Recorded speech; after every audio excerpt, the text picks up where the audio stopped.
నమస్తే అన్న, అందరికీ నమస్కారం.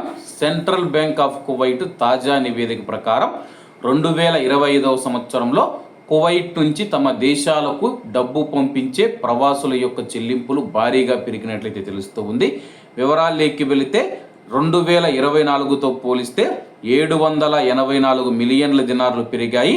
అలాగే వార్షిక పెరుగుదల 18.13% ఉందని చెప్పేసి 2023లో తగ్గుదల తర్వాత 2025 గణాంకాలు 2021-22 నాటి గరిష్ట స్థాయి అయిన 5.4 బిలియన్ల దినార్లకు దగ్గరగా ఉన్నాయి. చమురు, నిర్మాణం, ఆరోగ్య సంరక్షణ, సేవ మరియు మౌలిక సదుపాయాల వంటి రంగాలలో ప్రవాస కార్మికులకు బలమైన డిమాండ్ ఉంది. అలాగే ప్రభుత్వ ప్రాజెక్టుల వ్యయం ఈ వృద్ధికి తోడ్పడ్డాయని చెప్పేసి కువైట్ దినారు బలం, డిజిటల్ బ్యాంకింగ్ విస్తరణ, స్థిరమైన ఆర్థిక పరిస్థితులు చెల్లింపులను పెంచాయి.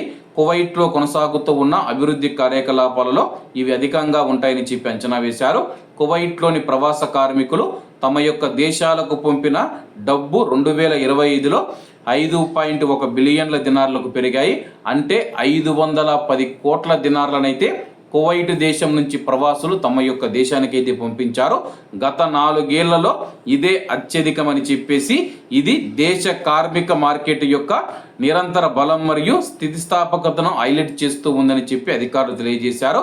సెంట్రల్ బ్యాంక్ ఆఫ్ కువైట్ విడుదల చేసిన డేటా ప్రకారం 2024తో పోలిస్తే ప్రవాసులు తమ దేశాలకు పంపే రెమిటెన్స్ సుమారుగా 784 మిలియన్ల దినార్లు పెరిగాయని చెప్పేసి తెలపడం జరిగింది.